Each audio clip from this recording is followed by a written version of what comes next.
हिंदी में यूपीएससी की तैयारी से संबंधित प्रोग्राम्स को देखने के लिए सब्सक्राइब करें स्टडी IQ IAS हिंदी। नमस्कार, आई होप आप सभी को मेरा ऑडियो वीडियो वगैरह सब क्लियर होगा। डियर, आज की इस क्लास में हम चर्चा करेंगे महाराष्ट्र के तट के बारे में। एंड मैं मानकर चल रहा हूं कि आप सभी ने जो है वो लास्ट लेक्चर जरूर देखा है।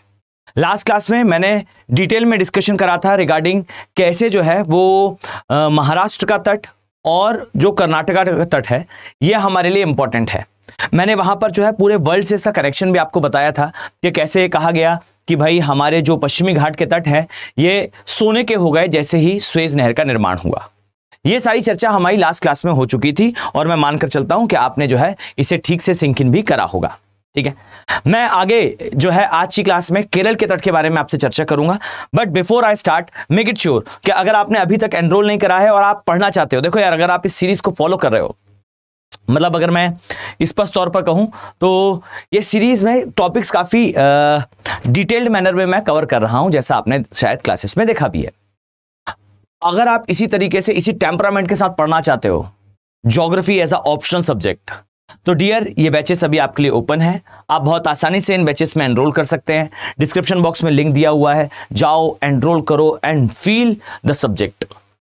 मैं गारंटी के साथ कह सकता हूं कि अगर कोई student geography as a optional subject पढ़ता है, भूगोल एक वैकल्पिक विषय की तरह पढ़ता है, तो देखिए फिर उनका जो अंडरस्टैंडिंग है वो केवल एक सब्जेक्ट के लिए नहीं, ये subject is subject of interlinking. भूगोल एक ऐसा सब्जेक्ट है जो बहुत ज्यादा इंटरलिंकिंग जो है वो सब्जेक्ट के बीच में क्रिएट करता है। आप यहां पर जो है वो इकोनॉमिक ज्योग्राफी से इकोनॉमिक्स के कोर कॉन्सेप्ट्स को समझेंगे, अप्लाइड इकोनॉमिक्स समझेंगे, कैसे जो है इकोनॉमिक्स का कंट्रीब्यूशन होता है सोसाइटी में।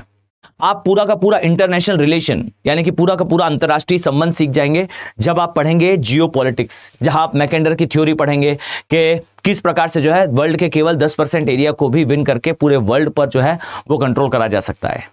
हार्टलैंड ड्रीमलैंड थ्योरी होती है। ये सारी चीजें जो है वो आप geography as a optional subject में पढ़ते हैं। तैयारी करना चाहते हो तो बैचेस ओपन है, अभी इनमें क्लासेस स्टार्ट हुई हैं, ज्यादा कवर नहीं हुआ है, तो आपके लिए batch will be a great one.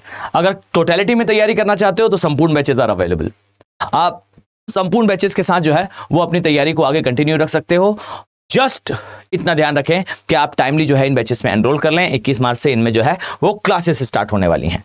PDF download करना चाह रहे हो, कोई प्रश्न पूछना चाह रहे हो, जानना चाह रहे हो कोई बात, तो डियर टेलीग्राम चैनल, आप मुझे इस टेलीग्राम चैनल पर जो है वो मैसेज कर सकते हो, या फिर डायरेक्टली 1-to-1 बात करना चाह रहे हैं तो प्लीज आप लोग जो है वो फ्री फील करें। ये मेरा ईमेल एड्रेस है, आप इस पर जो है वो मुझे मेल कर सकते हैं। ध्यान से इन दोनों सुविधाओं को उठाओ फायदा। चलो अब हम स्टार्ट करते हैं। डियर, आज की क्लास में हम कवर करेंगे केरल के तट को। ओके, बहुत डिटेल में चर्चा करेंगे कि एग्जैक्टली जो केरल का तट है, ओके, केरल का तटीय मैदान, ये जो है ये किस प्रकार से हमारे लिए महत्वपूर्ण है। ओके, नाउ ध्यान से देखें, केरल के तट में आप कुछ बातें नोटिस कर पाएंगे। Okay, first of all that जो केरल का तट है, आई थिंक आप सभी को पता होगा दैट इसे जो है वो कहा जाता है मालाबार तट। ओके, अब जरा आप मुझे कमेंट सेक्शन में बताएंगे कि लास्ट के 2 सेक्शंस जो हमने देखे, लास्ट के जो 2 तट हमने देखे थे, विच इज महाराष्ट्र का तट और एक कर्नाटका का तट है। गुजरात के तट के बारे में तो हमने चर्चा कर ली थी। तो जरा वैसे तो काफी सामान्य सा प्रश्न है, बट आप मुझे कमेंट सेक्शन में बताइएगा कि महाराष्ट्र के तट को और साथ में जो हमारा आसपास का एरिया है जैसे कर्नाटका का तट, इसे क्या कहा जाता है। वैसे सिंपल मैनर में आंसर आप बहुत आसानी से दे पाएंगे, बट फिर भी एक बार ट्राई करिएगा। ठीक है, चलिए, जो केरल का तट है बच्चों, इसे जो है ये कहा जाता है मालाबार तट। ठीक है, ये कहलाता है मालाबार तट। Okay, Malabar coast. अब इसके बारे में सबसे पहले कुछ बेसिक सी इंफॉर्मेशन सुनिए। सबसे पहली बात तो बच्चों कि ये जो है ये एक अपवाद है। जी हां, कैसा अपवाद? तो याद रखो कि ये तट बेसिकली कोई सबमर्ज, अब देखिए मैं अगर आपसे कहूं कि हमारा जो पश्चिमी तटीय मैदान है ये किस प्रकार के तट का जो है वो उदाहरण है, तो आई थिंक आप सभी लोग बहुत आसानी से उत्तर दे पाएंगे कि ये सबमर्ज कोस्ट लाइन है, यानी कि ये जलमग्न तट का उदाहरण है, क्योंकि मैंने पहले की क्लासेस में डिटेल में बताया है। पर याद रखिए कि ये जो केरल वाला हिस्सा है ये सबमर्ज यानी कि जो जलमग्न तट है उसका उदाहरण नहीं है, ये इमर्ज कोस्टलाइन का उदाहरण है, ये उत्थान तट का उदाहरण है। फाइन, ये एक अपवाद है क्योंकि ये उत्थान तट का जो है वो उदाहरण है, उत्थान तट का उदाहरण है। ओके, ये इमर्ज कोस्टलाइन का एग्जाम्पल है। कैसे, तो आगे मैं आपसे चर्चा में आपको बहुत डिटेल में इसके बारे में बताने वाला हूं। इसके अलावा यह भी याद रखो कि जो मालाबार तट है या मालाबार कोस्ट है, ये कोस्ट आपको एक विशेष प्रकार की झील लिए हुए दिखेगा। ठीक, जिन झीलों को जो है वो कयाल कहा जाता है। अब मैं इसके बारे में भी आपसे चर्चा करूंगा, और साथ ही ये तट काफी इंपॉर्टेंट है एक और साइट के लिए, which is GHAI, globally important agricultural heritage sites. Fine, अब ये जो घाइस है, मतलब कि ये ग्लोबली इंपॉर्टेंट एग्रीकल्चरल, मैं लिख देता हूं globally important agricultural heritage sites. Fine, ये क्या होती हैं इसके बारे में भी अभी हम चर्चा करेंगे। ओके, तो ये कुछ पॉइंट्स हैं जिसके ऊपर हम अभी डिस्कशन करने वाले हैं। इसके अलावा कुछ लोकेशंस हैं, उसके बारे में मैं जानकारी दूंगा। चलिए, तो सबसे पहले तो यार यहां देखिए ध्यान से, आपको दिखाई देगा कि जो केरल का तट है, केरल के तट में आपको पहले तो 2 झीलें दिखाई देंगी, इनके ऊपर हम चर्चा करेंगे। ओके, ये मान लीजिए ये हमारा केरल का जो तटीय मैदान है वो है। ठीक है, जरा मैं इसे थोड़ा सा एडजस्ट करूं बिकॉज ये कुछ इस तरह से जो है वो आपको दिखाई पड़ता है। फाइन, यहां एक लेक आपको दिखेगी और इसके पश्चात जो है यहां पर एक लेक आपको दिखाई देगी। चलिए, तो इतने ही पोर्शन की हमें आवश्यकता है, तो हम इसको कंसिडरेशन में ही रखेंगे केवल।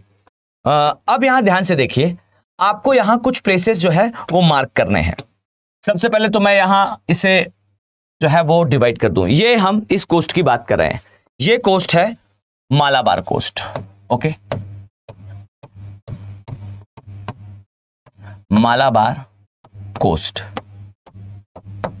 ठीक, अब देखो, सबसे पहली बात तो ये याद रखिए कि वो कोई भी तट, वो कोई भी कोस्ट जो कि इमर्ज कोस्ट या उत्थान तट का उदाहरण होता है, वहां आपको सामान्य रूप से एक विशेष प्रकार की झील दिखती है।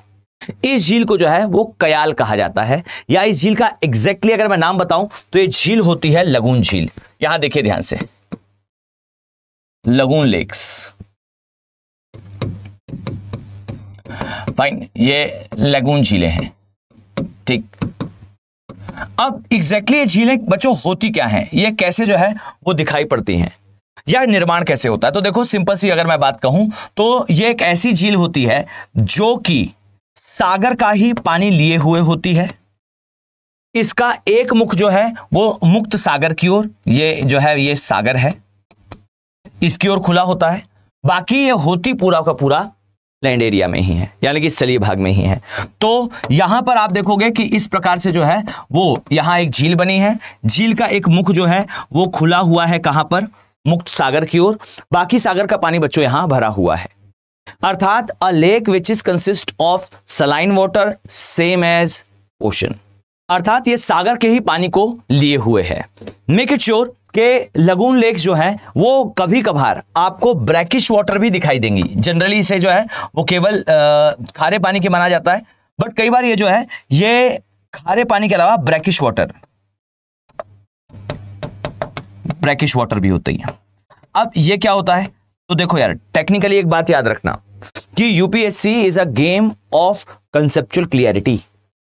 यूपीएससी जो है वो चाहता है कि स्टूडेंट के पास कंसेप्चुअल डीप क्लियरिटी हो।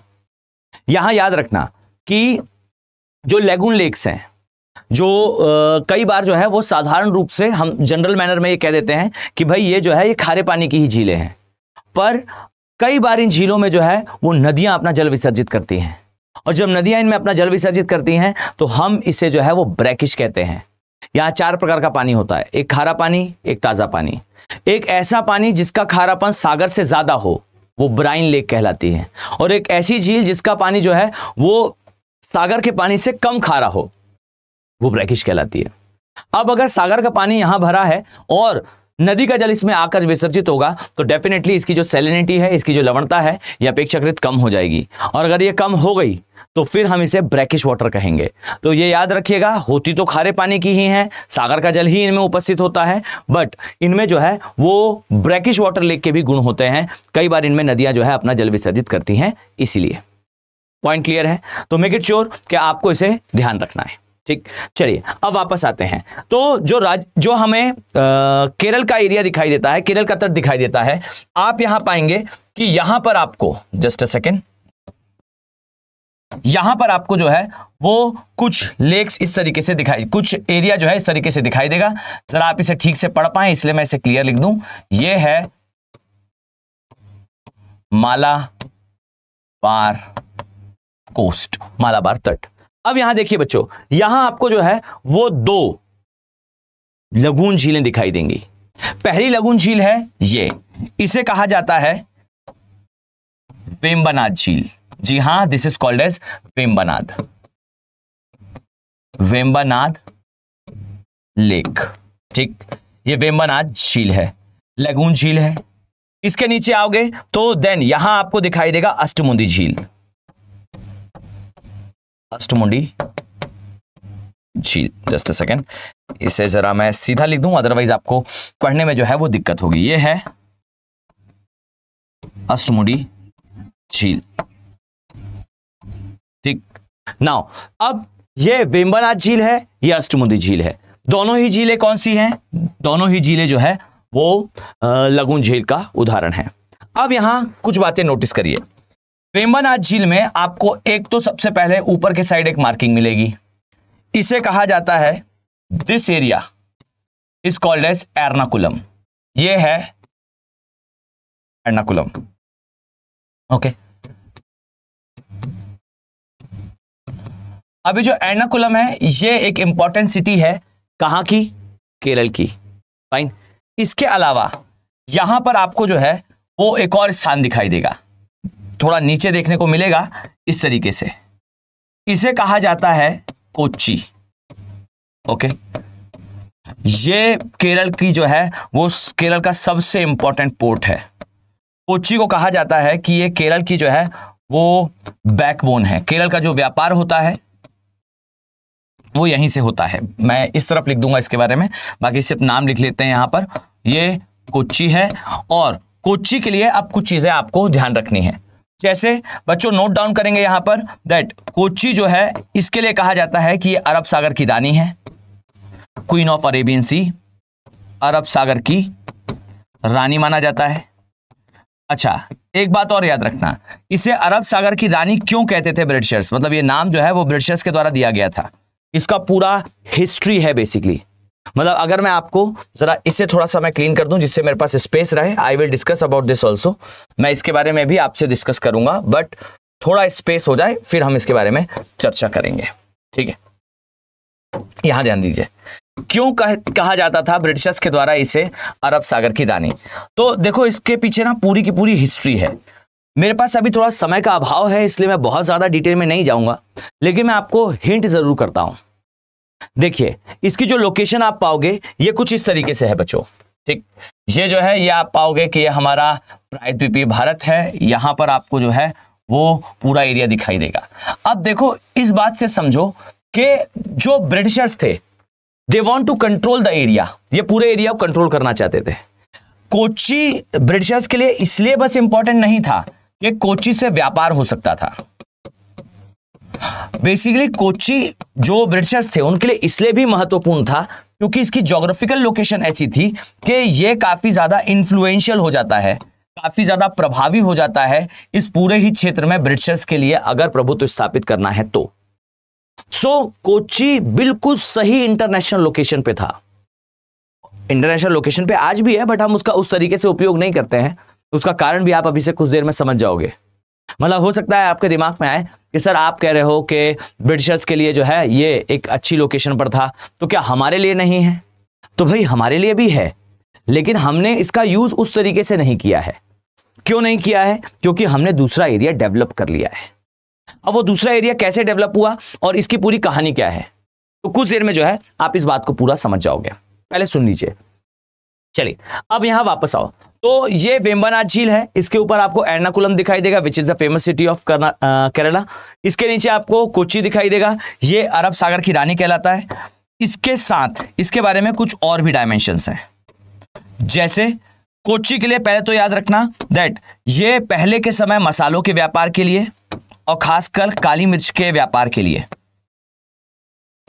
काली मिर्च का जो व्यापार होता था। काली मिर्च ही क्यों, तो यहां ध्यान से सुनिएगा।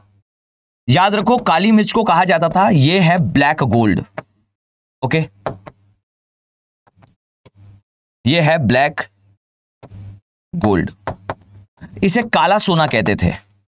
जानते हैं इसे ब्लैक गोल्ड क्यों कहा जाता था? क्योंकि वंस अपॉन अ टाइम इसका जो कॉस्ट था, इसकी जो कीमत थी, ये कीमत ग्रेटर देन गोल्ड थी। कारण तो इसके बहुत सारे हैं, बस आप इतना समझ लीजिए कि यूरोप के अंदर जो व्यापार होता था, यूरोप के अंदर जो ट्रेड होता था, उस ट्रेड में इसका एक बहुत बड़ा कंट्रीब्यूशन था। और एंड ऑफ द डे इसकी डिमांड इतनी ज्यादा थी यूरोप में कि आप पाएंगे कि जो किंग्स थे ये इसे जो है वो स्टोर करा करते थे। अब कंडीशन तो यहां तक थी कि यूरोप के अंदर जो ट्रेडर्स थे वो इवन इसको स्टोर कर कर रखते थे, इनकी काला बाजारी करा करते थे ताकि इसकी कीमत में बढ़ोतरी हो और वो जो है वो मुनाफा कमा सकें। ऐसी बहुत सारी चीजें यूरोप में जो है वो फेमस थी और वो सारी चीजें जो है हिस्ट्री का पार्ट है। आई थिंक आप लोग इतिहास वगैरह में इसके ब्लैक गोल्ड होने का पूरा बैकग्राउंड के साथ उसे पढ़ते हो। ठीक, मेरा अभी उद्देश्य उस तरफ बढ़ना नहीं है, अदरवाइज हम अपनी दिशा भ्रमित हो जाएंगे। बट इसे ध्यान रखिएगा कि ये जो है ब्लैक गोल्ड कहा जाता था और ये हमारे केरल के साइड जो है इसका उत्पादन बड़े स्तर पर होता था। साथ ही आज के समय जो कोच्चि है ये किसके लिए फेमस है, तो यहां ध्यान से सुनो। कोच्चि पोर्ट आज भी सुपर इंपॉर्टेंट है, but related with trade off, एक तो मसाले है ही, ये मसालों के व्यापार के लिए, क्योंकि यहां आसपास मसालों का उत्पादन होता है, लैटराइट मृदा का क्षेत्र है। लेकिन सबसे इंपॉर्टेंट तो ये हो जाता है because of trade related with उर्वरक।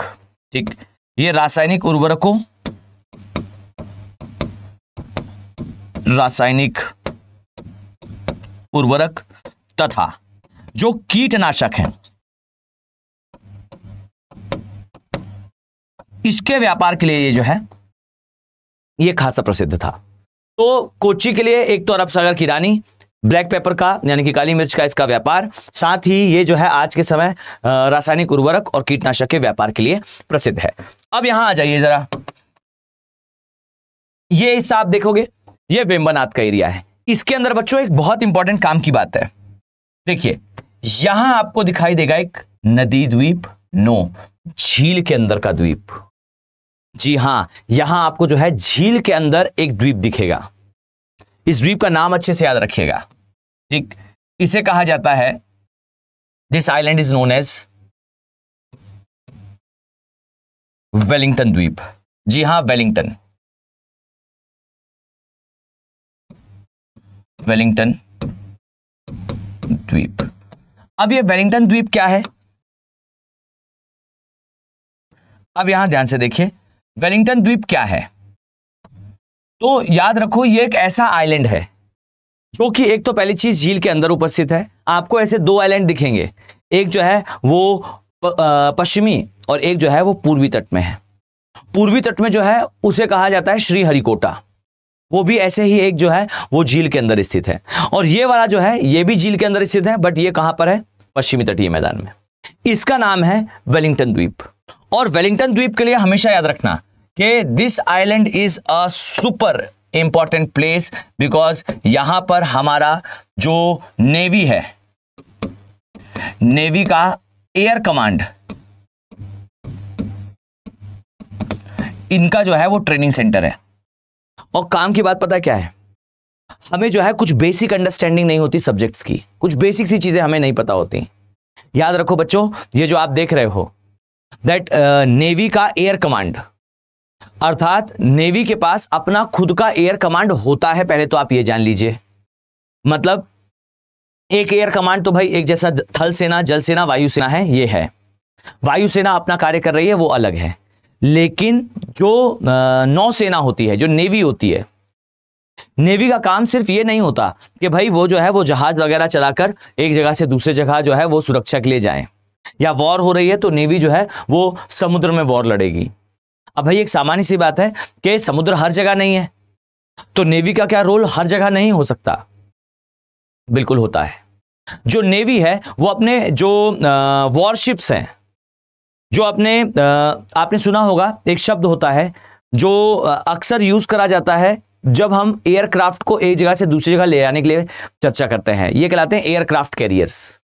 जो एयरक्राफ्ट कैरियर हैं ये होते किस लिए हैं बच्चे? जो शिप हैं, जो एयरक्राफ्ट कैरियर्स हैं, ये जाते हैं डीप ओशंस में, और वहां पर जो है वहां से हमारे फाइटर प्लेन्स को जो है वो टेक ऑफ और लैंडिंग में सहायता देते हैं। भाई हमेशा याद रखना, जो फाइटर प्लेन्स होते हैं उनकी कैपेसिटी जो है वो निश्चित है, वो माइलेज नहीं देते हैं, वो घंटे के हिसाब से रन करते हैं कि भाई इसका फ्लाइंग आवर कितना है, एक बार जो है वो इसे लोड करने पर ये कितने समय तक उड़ सकता है। अब यहां पर जो है वो रोल होता है डिस्टेंस का। आप सी के माध्यम से, आप सागर के माध्यम से किसी देश के बिल्कुल करीब पहुंच सकते हैं, और वहां से जो है वो फाइटर प्लेन उड़ना स्टार्ट करता है और ज्यादा डीपर पेनिट्रेट कर पाता है किसी नेशन को। सो हर एक नेवी का अपना एक एयर कमांड होता है, अगर वो एक एडवांस नेवी है तो। अब भारत के केस में भारत का जो नेवल कमांड है उसका एयर कमांड यहां आपको दिखाई देता है, जहां स्पेशल टाइप के अपने जो एयरक्राफ्ट होते हैं वो दिखाई देते हैं। इनकी ट्रेनिंग अलग होती है, क्योंकि एक सामान्य जमीन पर किसी प्लेन को टेक ऑफ और लैंडिंग कराना जो है एक अलग प्रकार की क्रिया है, और एक प्लेन जो कि आपको एक निश्चित स्थान पर उसको लैंडिंग करानी है और टेक ऑफ कराना है, उसकी ट्रेनिंग जो है वो डिफरेंट होती है। इसलिए नेवी का अपना अलग जो एयर कमांड है वो आपको देखने को मिलता है। ठीक है, तो आपके जो इस एयर कमांड है उसका ट्रेनिंग सेंटर आपको वेलिंगटन द्वीप में दिखता है। ठीक, और इसीलिए भी कोच्चि को जो है हमें एक सैन्य एरिया के रूप में या फिर नेवी के एरिया के रूप में डेवलप करने की जरूरत नहीं पड़ी। इसे अपने दिमाग पर सेटल रखिएगा कि ये जो कोच्चि है, इसे जो ब्रिटिशर्स थे वो व्यापार के अलावा एक स्ट्रेटेजिक पोर्ट की तरह भी यूज करते थे, पर हमें इसे स्ट्रेटेजिक पोर्ट की तरह बहुत ज्यादा यूज करने की जरूरत नहीं पड़ी, क्योंकि हमने इसके पैरेलल में वेलिंगटन द्वीप में जो है वो अपना नेवी का एयर कमांड जो है उसका ट्रेनिंग सेंटर स्थापित करके उसे दूसरे तरीके से हमने उपयोग करना शुरू कर दिया। ठीक, तो आप पाओगे कि इस एरिया में आपको ये सारी चीजें दिखेंगी। अब मैं यहां पर एक दूसरी मार्किंग कर रहा हूं, जरा ध्यान से देखना इस मार्किंग को। ये है कोट्टायम, फाइन, ये कहलाता है Kottayam. Okay, this area is Kottayam. Just a second, ये शायद आपको यहां पर दिखाई ना दे, मैं इसको थोड़ा सा एडजस्ट करता हूं, ध्यान से देखिएगा। ये कहलाता है कोट्टायम। ठीक, अब ध्यान से देखेंगे तो आप एक बात नोटिस कर पाओगे कि कोट्टायम से नीचे एक झील है विच इज अष्टमुंदी झील। अष्टमुंदी झील सेम एज जैसा मैंने पहले बताया कि ये भी जो है वो लगून झील ही है, और यहां पर आपको जो है एक प्लेस दिखेगा by the name of Kollam. Fine, तो ये कोट्टायम है और यहां आपको दिखाई देगा कोल्लाम। ओके, सो कोट्टायम से कोल्लाम के बीच में आपको एक इंपॉर्टेंट प्लेस देखने को मिलेगा। ध्यान से इसे नोट डाउन कर लीजिएगा। इसे कहा जाता है नेशनल वाटरवे 3। फाइन, तो यहां आपको देखने को मिलता है नेशनल वाटरवे 3।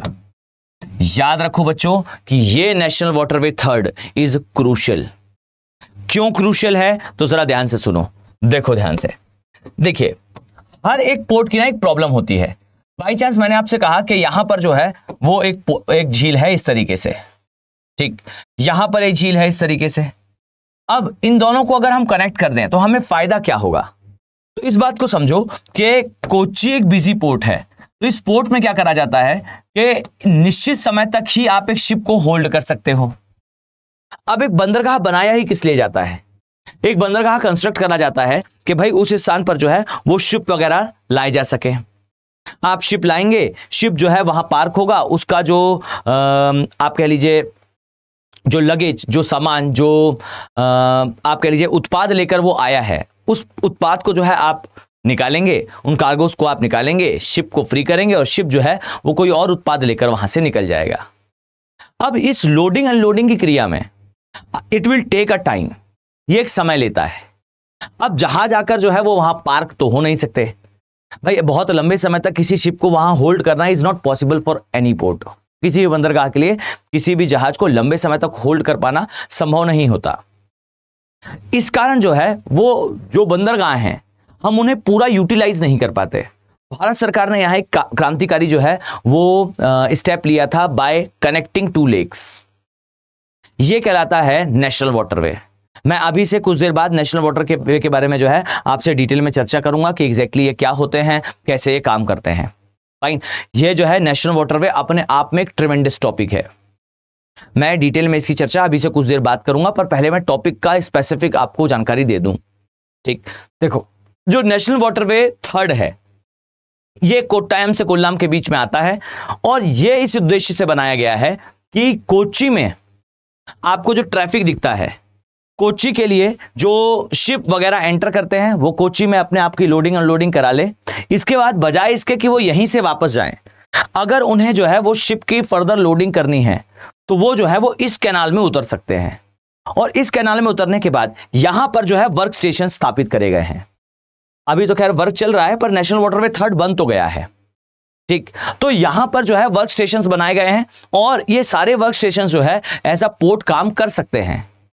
कोई शिप यहां से एंटर करे, जो आधिकारिक तौर पर वो एंटर जो है वो कोच्चि पोर्ट पे ही कर रहा है, लेकिन उसकी लोडिंग अनलोडिंग का वर्क या फिर उसका होल्डिंग का जो काम है वो काम जो है वो यहां ना होकर वो इस कैनाल के अंदर एंटर कर जाएगा। यहां पर जो है वर्क स्टेशंस बनाए जाएंगे, यहां पर उनसे जो है वो लोडिंग अनलोडिंग का वर्क जो है वो करा लिया जाएगा और फिर यहां से जो है वो चलते हुए शिप आगे जाएगा और ये एग्जिट कर पाएगा अष्टमुंदी से।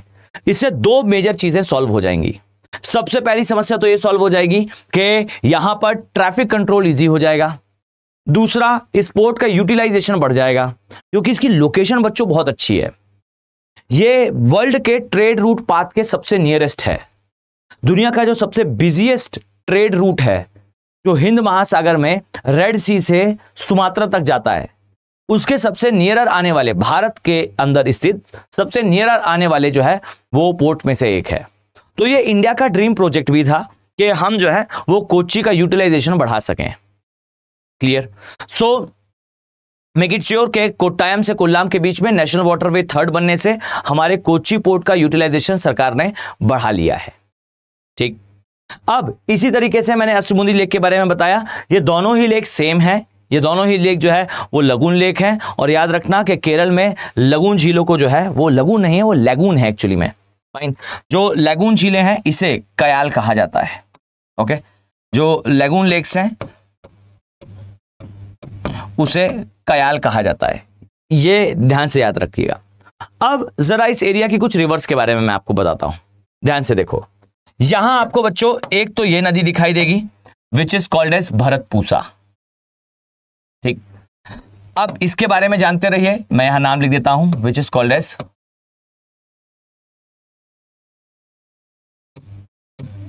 भरतपूसा। भरतपूसा नदी, इसका एक तो पुराना नाम भी याद रखें, इसे पोन्नानी भी कहा जाता है। मैं यहां दूसरा नाम भी लिख देता हूं which is called as Ponnani. Okay, ये जो है बच्चों ये केरल की सबसे लंबी नदी है, सबसे लंबी नदी है ये केरला की। ठीक, दूसरी चीज, ये नदी के जस्ट नीचे क्रमशः आप याद कर लें, यहां आपको एक नदी दिखाई देगी और एक नदी आपको इस स्थान पर दिखाई देगी।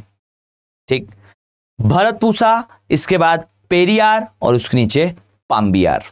ठीक, तो ये पेरियार नदी है, यहां मैं नाम लिख देता हूं, this is called as Periyar नदी। और इसके नीचे ये नदी है which is called as Pambiyar नदी। ओके, तो ये है पाम्बियार नदी। तो पेरियार नदी और पाम्बियार नदी, ये दो मेजर रिवर्स हैं जो आएंगी कहां पर, आएंगी ये अष्टमुदी झील के, सॉरी वेम्बनाथ झील के अंदर। और इसलिए मैंने कहा था बच्चों आपसे कि ये जो झील है, ये झील भले ही लेगून झील है, हम कह लें जो है वो खारे पानी की झील है, बट ये झील इंपॉर्टेंट और क्रूशियल हो जाती है क्योंकि इसका नाम भले ही लेगून झील है, खारे पानी का लगता है, पर होती है ब्रैकिश वाटर लेक है। ठीक है, तो ये जो है ये कुछ सिंपल जानकारी जो आपको मालाबार तट के बारे में पता होनी चाहिए। अब मैं यहां आपको कुछ स्पेसिफिक जानकारी भी बताता हूं। जैसा मैंने चर्चा करी थी शुरुआत में कि यहां पर एक स्पेशल टाइप की जो है वो टेक्निक है। एक तो पहले आप ऑर्गेनाइजेशन का नाम याद रखना, globally important agricultural heritage sites. Fine, ये कहलाता है एक ऑर्गेनाइजेशन। ये globally important agricultural heritage sites ये डिक्लेयर करा जाता है यूएन के द्वारा। ये यूएन डेजिग्नेटेड ऑर्गेनाइजेशन है और इसने जो है वो केरल में एक ट्रेडिशनल राइस यानी कि चावल उगाने की टेक्निक है, इसे कहा जाता है कुट्टानड। ये कुट्टानड जो है वो एक टेक्निक है और इस टेक्निक में क्या करा जाता है, तो पहले मैं आपको इसे कुछ की पॉइंट्स बताता हूं, ध्यान से सुनो। इस टेक्निक में ना सागर का खारा जल उपयोग करा जाता है। ठीक है, खारे सागरीय जल का उपयोग करा जाता है। ठीक, मतलब खारा जल उपयोग करा जाता है। दूसरा, यहां पर उगाया जाता है एक विशेष प्रकार का चावल कह लीजिए या फिर कोई भी खाद्यान्न फसल कह लीजिए। ठीक है, बट मेनली चावल उगाया जाता है। ठीक है, यहां मैं लिख देता हूं खाद्यान्न फसल। ओके, और ये फसल होती है मेनली चावल वगैरह, राइस वगैरह या पैडी वगैरह। और ये जो कृषि है ये होती सागर तल से नीचे ही है। ये सागर तल से नीचे ही होती है।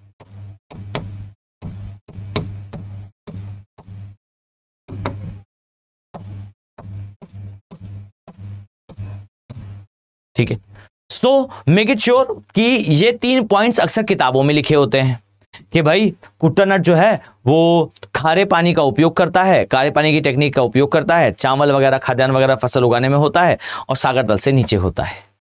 अब ना इसमें इस लाइनों को पढ़ने के बाद अक्सर जो स्टूडेंट है वो बहुत ज्यादा जो है वो मिसलीड हो जाता है इस बात के लिए कि कैसे उत्पादन होता होगा। उन्हें कई बार लगने लगता है क्या सागर के पानी में कीचड़ में इसे लगाया जाता है या किस तरीके से उत्पादन होता है, क्या सागर के अंदर उत्पादन होता है। मैंने तो इवन स्टूडेंट्स को जो है वो ये तक कहते सुनते या मतलब यू कैन से कि उसे अंडरस्टैंड करने में प्रॉब्लम करते देखा है कि भाई कहीं ये सागर के अंदर तो नहीं उगाया जाता। अरे भाई ऐसे तो संभव ही नहीं है। ठीक है, मतलब मैं आपको स्पष्ट बताता हूं कि ऐसे तो उत्पादन कर पाना संभव ही नहीं है। राइट, तो देखिए इसमें होता क्या है। तो पहले तो याद रखो कि ये जो globally important agricultural heritage sites हैं, ये वो साइट्स होती हैं जो कि एकदम अलग तरीके से किसी फसल का उत्पादन करती हैं, एकदम डिफरेंट मैनर में किसी क्रॉप का प्रोडक्शन करती हैं। ठीक, और इनमें जो है जैसे भारत में कई जगह आपको जो है ये दिखाई देगा, कुट्टानड के अलावा जम्मू कश्मीर में जो जाफरान या सैफरॉन उगाया जाता है वो भी घाई साइट्स में ही आता है। ठीक, मैं आपको किसी दिन डिटेल में बताऊंगा, ये बहुत इंपॉर्टेंट होता है और इससे ना यूपीएससी ने प्रश्न भी पूछे हैं। ये साइट्स जो है वो इंपॉर्टेंट होती हैं। अब इसमें आप लोग ध्यान दीजिएगा कि कुट्टानड में होता कैसे है उत्पादन। तो देखो एग्जैक्टली अगर मैं कहूं तो देखिए ये होता ही है, मान लीजिए एक महाद्वीपीय भाग, मान लीजिए ये एक कॉन्टिनेंटल एरिया है। ठीक है, अब यहां पर बच्चों मान लीजिए पानी भरा है। ठीक, ये जो है यहां पानी भरा है। अब ये सी लेवल है। उत्पादन के लिए क्या करा जाता है कि कई स्थान जिनकी ऊंचाई कम होती है और वो तट के पास होते हैं, मान लीजिए कोई स्थान है इसकी ऊंचाई थोड़ी कम है, ठीक, तो यहां पर जो है मान लीजिए इस तरीके से मैं इसे थोड़ा सा 3D कर देता हूं जिससे आपको समझाने में थोड़ी आसानी होगी।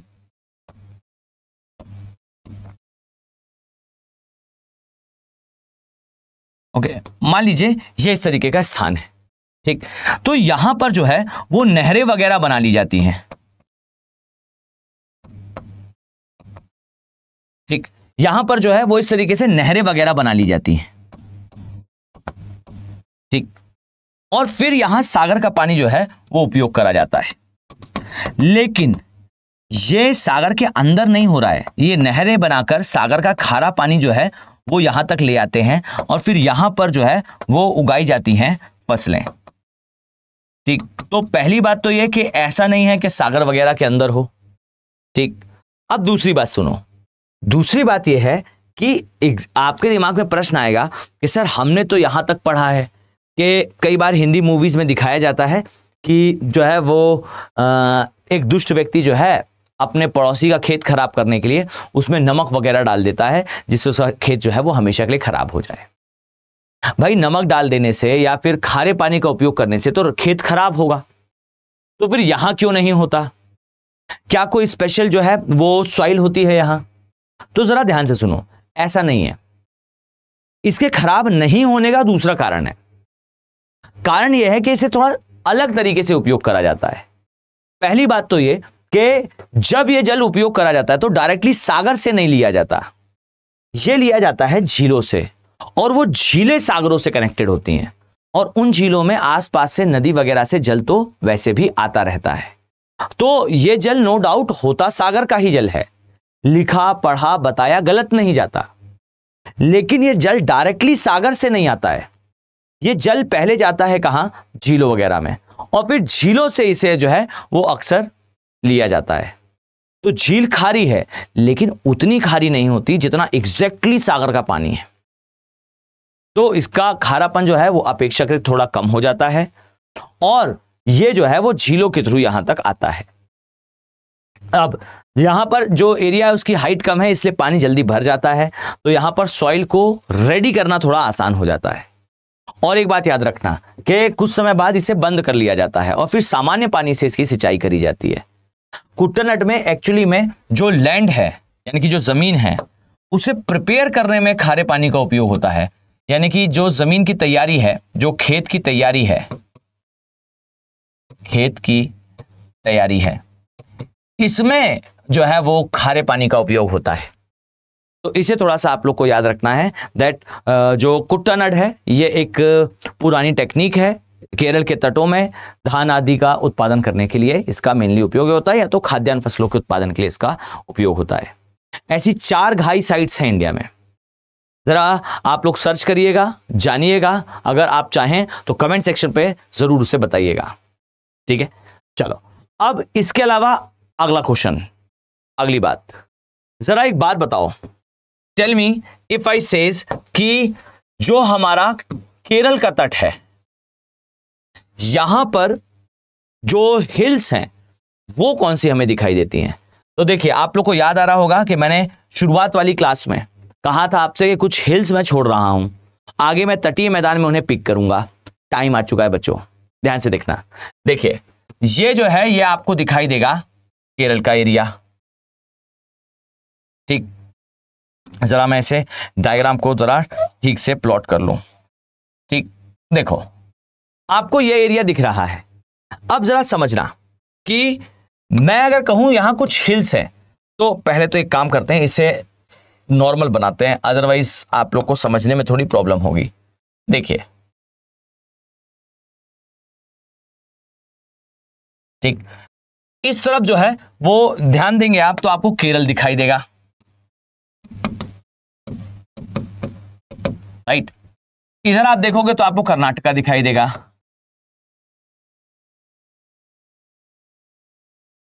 ठीक है। तो एक तरफ केरल, एक तरफ कर्नाटक, और यहां आपको जो है वो कुछ हिल्स दिखेंगी,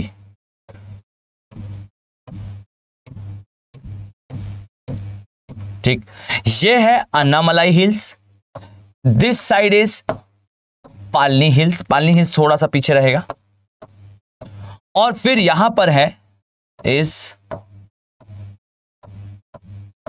इलायची की पहाड़ी या कार्डमम हिल्स। अब जरा ध्यान दीजिएगा, मैं कुछ लाइंस ड्रॉ कर रहा हूं।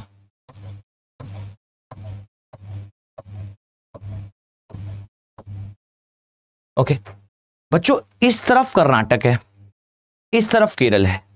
ठीक है, मैं जरा नामकरण पहले कर दूं, फिर आप लोगों से बात करता हूं।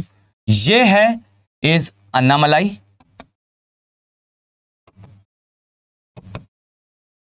अन्नामलाई हिल्स। ओके, ये है पालनी हिल्स,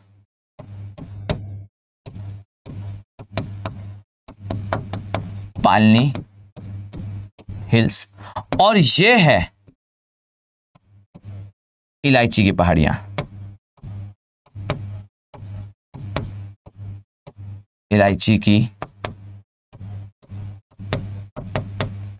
पहाड़ियां या कार्डमम हिल्स, कार्डमम हिल्स। ठीक, तो ये सारी जो है यहां आपको हिल्स दिखाई देंगी। अब यहां सुनिएगा, पहली बात तो ये कि आप इन हिल्स को देखकर आसानी से अंदाजा लगा पाओगे कि डियर यहां पर आपको अन्नामलाई हिल्स और पालनी हिल्स ये दोनों राज्यों में उपस्थित दिखाई देंगी। ये केरल में भी है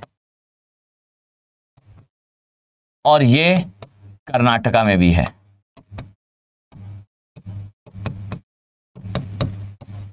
ठीक, मतलब ये दोनों हिल्स दोनों स्टेट्स में हैं। ठीक है, डन। लेकिन एक हिल्स है विच इज पालनी हिल्स। याद रखना कि पालनी हिल्स पूरा का पूरा जो है वो, मैं यहां कर्नाटक कर्नाटक कह रहा हूं भाई, ये है तमिलनाडु, माफ कीजिएगा।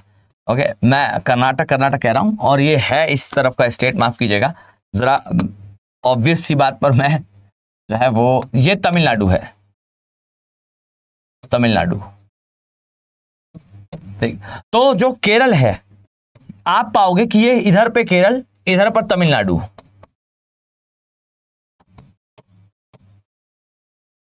इधर पर जो है वो तमिलनाडु आपको दिखाई देगा। अब यहां समझना कि एक तरफ केरल, एक तरफ तमिलनाडु, ये दोनों हिल्स जो ऊपर और सबसे नीचे आती हैं ये दो स्टेट्स में हैं, पर पालनी की हिल्स जो है ये पूरी की पूरी तमिलनाडु में ही आती हैं।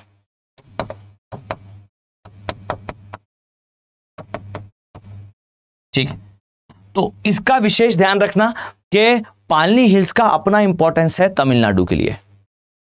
कैसे इंपॉर्टेंस है तो देखिए, मैं आपको अभी तो थोड़ा सा आपको समझा रहा हूं, पर बाद में जब मैं आपको इंडिया का मॉनसून पढ़ाऊंगा, ठीक है, तब इसके बारे में बहुत डिटेल में चर्चा होगी।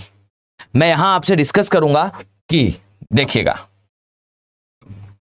सभी लोग, अगर मैं, चलिए थोड़ा नेक्स्ट स्लाइड यूज कर लेते हैं। यहां देखिए, अगर मैं आपसे कहूं कि भाई जो माउंटेन्स हैं ये किस प्रकार से किसी स्थान की जलवायु को प्रभावित करते हैं, तो देखिए इस तरीके से आपको दिखाई देगा कि ये है पूरा पर्वत। अब देखो यार, इस माउंटेन में इसका एक साइड है, जरा सभी लोग ध्यान से देखना मैं क्या कह रहा हूं। ठीक है, आ जाइए जरा ध्यान से देखिए। ये मान लीजिए ये एक माउंटेन है, ठीक है, इसके एक सहारे पर इस दिशा से मान लीजिए पवन जो है वो चढ़ना स्टार्ट करती है।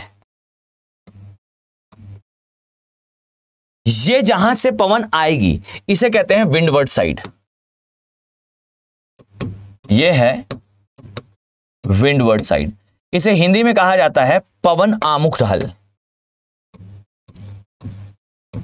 पवन आमुख ढाल। ठीक, जहां से पवन आएगी, और जब भी किसी दिशा से पवन आती है तो जरा ध्यान से सुनिएगा, इस दिशा में आपको जो है वो मेघ निर्माण होता हुआ दिखेगा। क्यों? तो हमेशा याद रखना कि जब भी पवन जो है वो मूव करते हुए ऊपर की दिशा में जाती है, फाइन। तो इसकी जो जल धारण करने की क्षमता है, वाटर कैरिंग कैपेसिटी है, ये कम होने लगती है और इसमें कंडेंसेशन होता है। According to height temperature goes on decreasing, ये टेम्परेचर जो है वो समय के साथ, ऊंचाई बढ़ने के साथ जो है वो कम होता जाता है। इस कारण से हवा में उपस्थित नमी मेघ में बदल जाती है और यहां पर जो है वो ये मेघ वर्षा कराते हैं। अर्थात पवन आमुख ढाल पे, जहां से पवन आ रही है वहां पर जो है वो ज्यादा वर्षा होती है, ज्यादा वर्षा होगी, ठीक।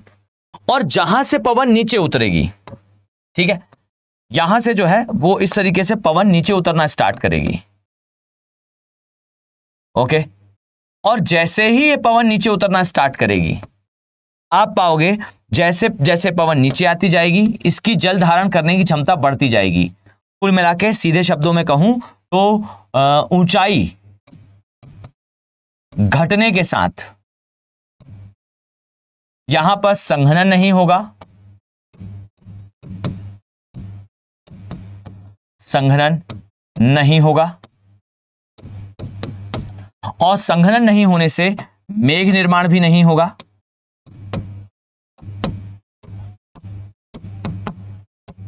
और मेघ निर्माण होने से यहां वर्षा भी नहीं होगी।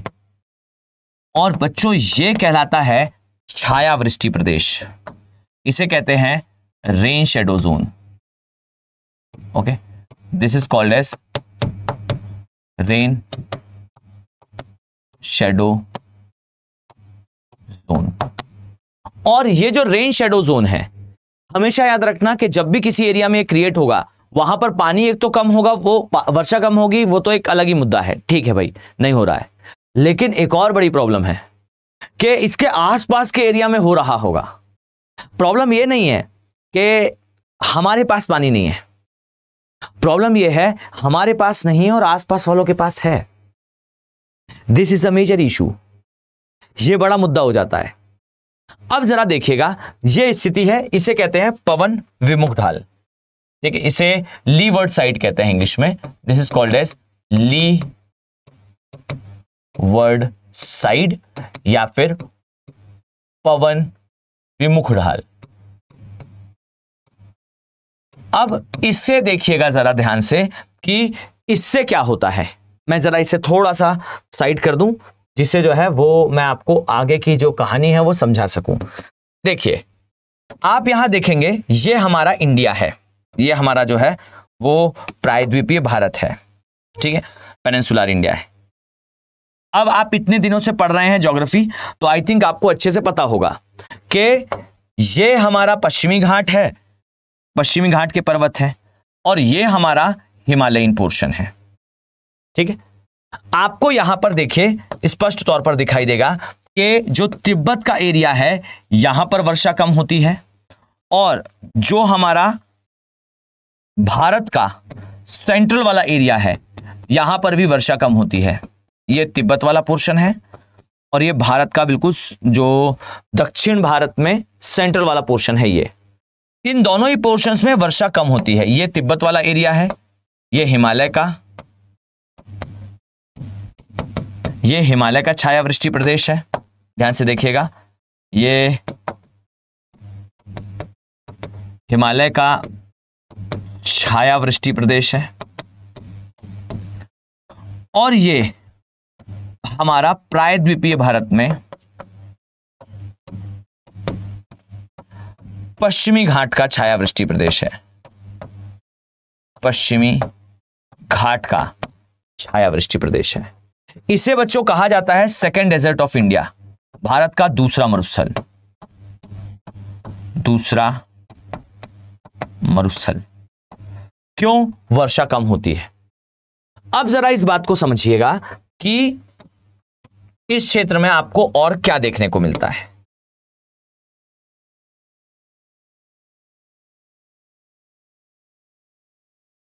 अब इसे हम यहां क्यों देख रहे हैं तो उसका कारण समझो।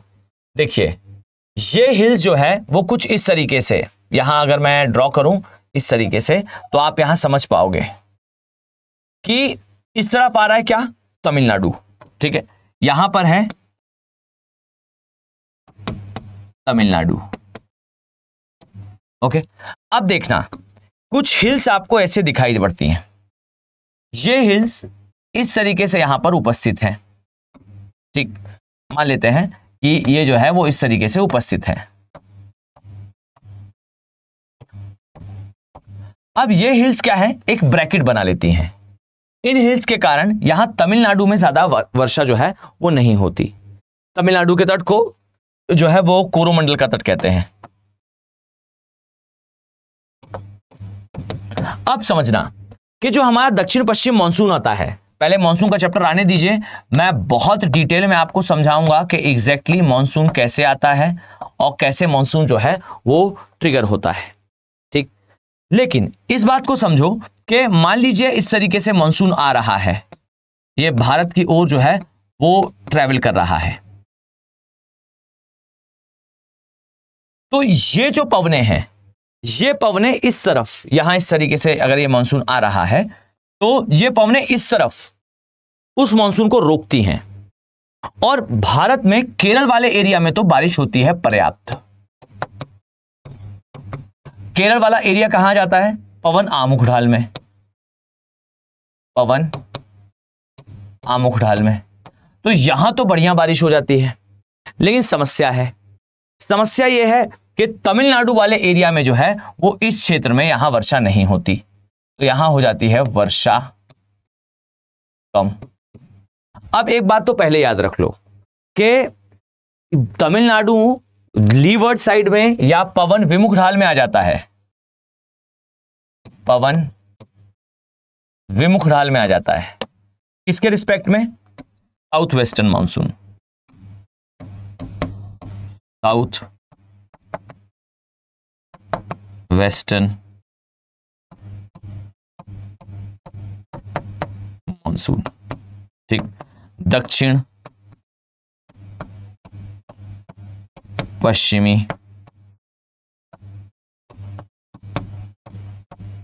मानसून के केस में, ये साउथ वेस्टर्न मानसून के केस में जो है ये पवन विमुख ढाल में आ जाता है। लेकिन बच्चों ध्यान से सुनो, मेक इट श्योर कि ये जो पवन विमुख ढाल है, यहां ऊपर मैंने आपको पहले बताया था, याद करिए कि ये हमारा प्रायद्वीपीय भारत है, यहां पर नीलगिरी है। याद करिए, मैंने आपको डिटेल में इसके बारे में जानकारी दे रखी है कि ये हमारा नीलगिरी है और यहां पर सदर्न हिल कॉम्प्लेक्स है। ठीक, यहां जो है वो दक्षिण भारत की पहाड़ियां हैं। ओके, और यहां गैप है एक, इस गैप को कहा जाता है पाल घाट गैप।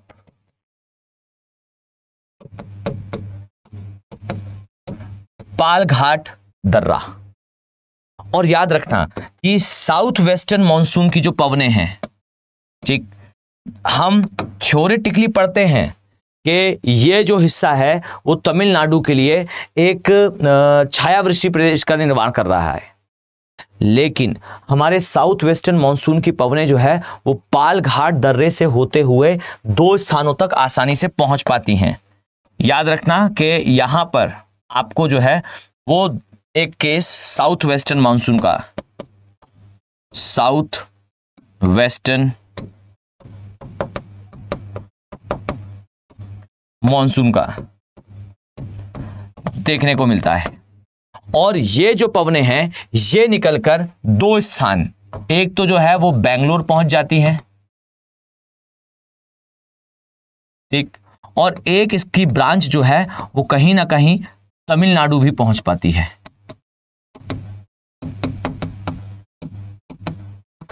तो ये तमिलनाडु और बेंगलोर थोड़ा बहुत तो पहुंचता ही है, अर्थात तमिलनाडु में साउथ वेस्टर्न मानसून से बिल्कुल वर्षा नहीं होती ऐसा नहीं है, लेकिन फिर भी एक बड़ा हिस्सा जो है वो ये पवनें रोक लेती हैं।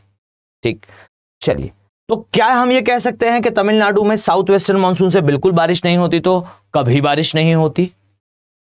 नहीं, यहां कहानी में ट्विस्ट है। तमिलनाडु में भले ही साउथ वेस्टर्न मानसून से उतनी बारिश ना हो पाए, लेकिन ये याद रखो कि एक मानसून और आता है। वैसे आप बिल्कुल चिंता मत करिएगा, अगर आप लोग ठीक से पढ़ते रहे, मतलब आप ऑब्वियसली यार, अगर मैं YouTube पर आपको पढ़ा रहा हूँ और मैं मानकर चल रहा हूँ, अपनी नज़रों में तो मैं मानकर ही चल रहा हूँ कि जितना भाई मुझसे बन सकता है, या फिर मुझे जितना आप कह सकते हैं थोड़ा बहुत नॉलेज है, मैं उससे जितना मैक्सिमम हो सके वो मैं आप तक डिलीवर करने का कोशिश कर रहा हूँ।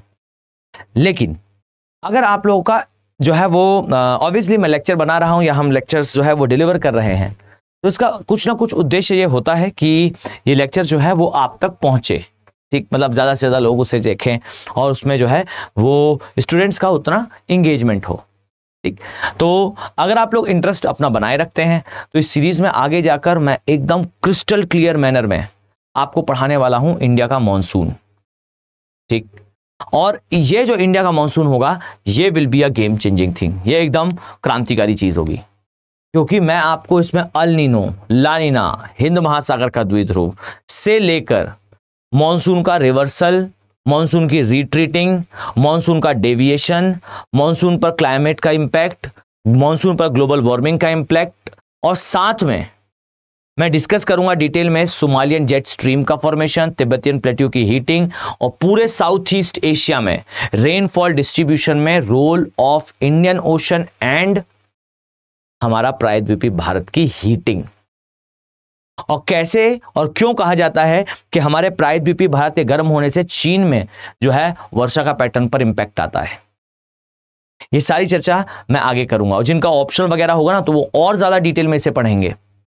जिन बैचेस की मैंने बात करी, जो बच्चे ऑप्शनल की तैयारी कर रहे हो वो ज्योग्राफी ऑप्शनल अगर पढ़ना चाहते हैं तो आ जाइएगा, मैं वहां पर आपको और डिटेल में बताऊंगा कि हम कुछ एरियाज को गर्म करके विश्व की जलवायु बदल रहे हैं। अगर जो प्रायद्वीपीय भारत है इसमें लगातार इंडस्ट्रियलाइजेशन होता रहा तो इसका सबसे बड़ा इंपैक्ट तो हम पर आएगा, ये कोई इसमें कोई दो राय नहीं है। लेकिन जो वर्षा के पैटर्न में ये चेंजेस लाएगा, इससे चाइना और चाइना के आसपास के साउथ ईस्टर्न नेशंस, इनके देश में होने वाली वर्षा बदल जाएगी, क्योंकि एक बैलेंसिंग फॉर्म में होता है ये सब कुछ।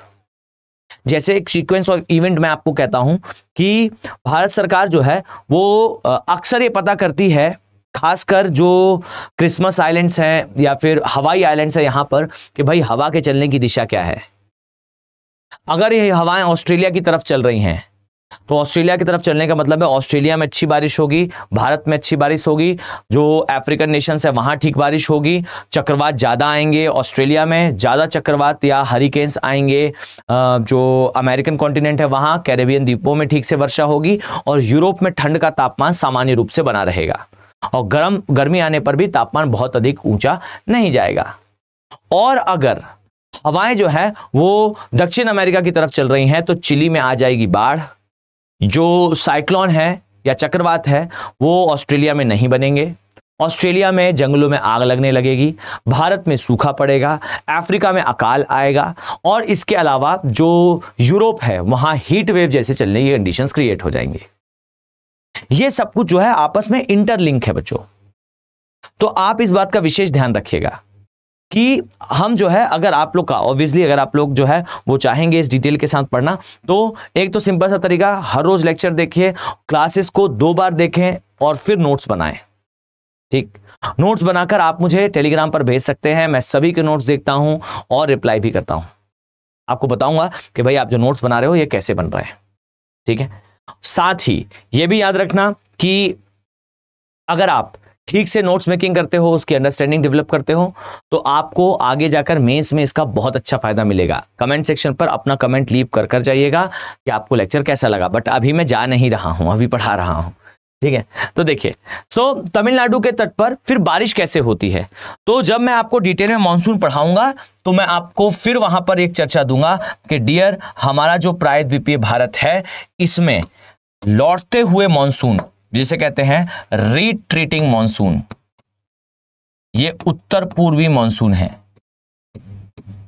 उत्तर पूर्वी मानसून है।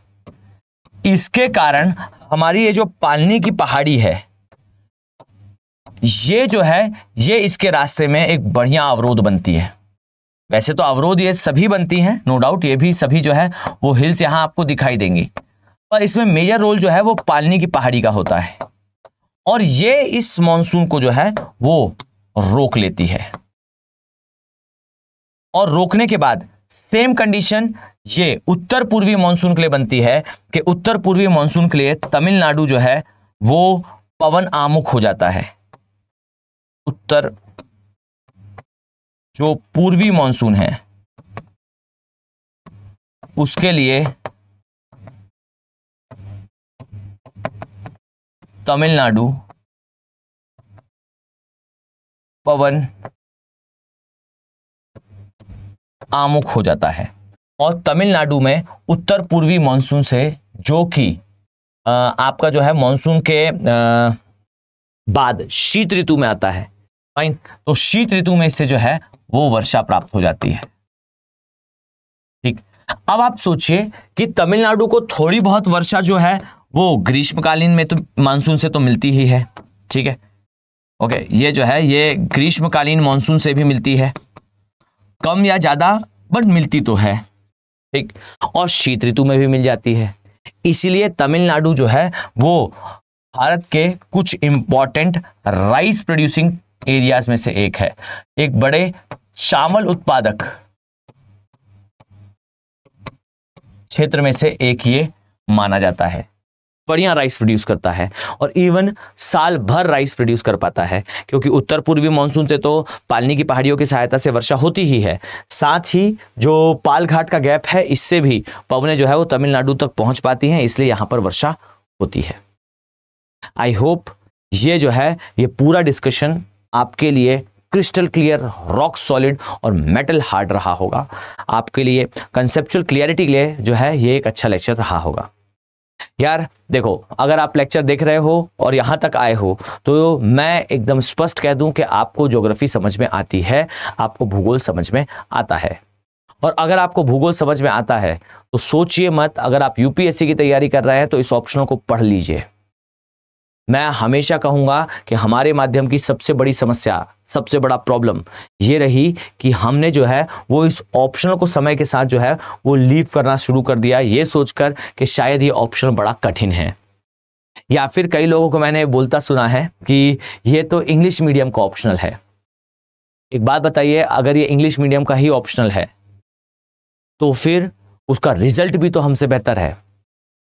अगर मैं आपसे कहूं कि आपको किसी समस्या का समाधान करना है तो पहले उस समस्या को रिकॉग्नाइज करना जरूरी है। अगर आप ये कह रहे हो कि हिंदी माध्यम की सबसे बड़ी समस्या जो है वो ये है कि हम प्री क्वालिफाई नहीं कर पाते हैं या प्री क्वालिफाई हम उतने परसेंटेज में नहीं कर रहे हैं, तो आपको उसका कारण जान लेना होगा। 45% या 45 सही क्वेश्चन कट ऑफ होता है और 35 क्वेश्चन अकेले ज्योग्राफी और एनवायरमेंट से आते हैं। पिछले वर्ष 20 क्वेश्चन प्लस 14 क्वेश्चन, 34 क्वेश्चन थे ज्योग्राफी प्लस एनवायरमेंट से। 2024 की बात कर रहा हूं मैं। अब आप सोच कर देखिए कि ये सब्जेक्ट कितना अल्ट्रा इंपॉर्टेंट है। अगर आप तैयारी करना चाह रहे हो तो आप सेल्फ स्टडी करते हैं तो कोई बात नहीं, आप सेल्फ स्टडी से तैयारी करिए, लेकिन इसे तैयार करें ऑप्शनल की तरह। और अगर मेरे साथ तैयारी करना चाहते हैं, आप ऐसा चाहते हो कि एक्सक्लूसिवली ऐसे पढ़ो कि आप इंटरलिंकिंग के through international relation, internal security, ये सारे सब्जेक्ट्स भी कवर कर पाओ, तो आपके लिए बैचेस ओपन है। Just feel free. आप मुझे जो है वो टेलीग्राम पर मैसेज करिए, आप मुझे जो है वो मेल कर सकते हैं। मैंने आपको ये जो है वो मेल आईडी बताई है, आप इसके माध्यम से मुझे मेल कर सकते हैं, इसके माध्यम से मुझे टेलीग्राम चैनल पर मुझे मैसेज कर सकते हैं। ओके, सो इस उम्मीद के साथ कि डियर मैं आप सभी लोगों को इन बैचेस में देखने वाला हूं, और अगर आप टोटलिटी में तैयारी करना चाहते हैं फिर तो संपूर्ण बैच ऑलवेज अवेलेबल आपके लिए अवेलेबल हैं। और ये याद रखना कि ये बैच मार्च माह का बैच है और इस बैच में आपको टोटलिटी में सारी सुविधाएं मिलेंगी। ये मॉर्निंग बैच है, अगर आप मॉर्निंग पर्सन हैं तो आपके लिए ये एक गोल्डन अपॉर्चुनिटी हो सकती है। इस उम्मीद के साथ कि बच्चों आने वाले समय में मैं आप सभी सीरियस आईएएस एस्पिरेंट्स को इन बैचेस में देखने वाला हूं। चलिए मिलते हैं नेक्स्ट लेक्चर में। Have a nice day, thank you. Hindi में यूपीएससी की तैयारी से संबंधित प्रोग्राम्स को देखने के लिए सब्सक्राइब करें स्टडी IQ IAS हिंदी।